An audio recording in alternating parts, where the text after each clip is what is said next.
دیدار با جوانی، دیدار با آنهایی که همراهشان دانش آموخت.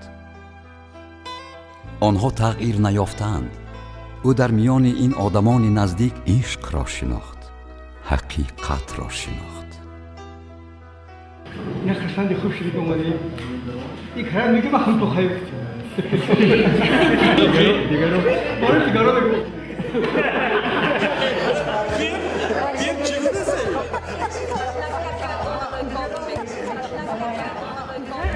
همه شما رو من دوست می‌دارم. همه شما برای من عزیز هستید. همه شما باور میکنین سر و صبح از این سر خواب همون همسیگی میداره. هرچی آرزویی که این قلباتون هست، هرچی آرزویی که داره، پروردگار 18,000 عالم همون نصیبتون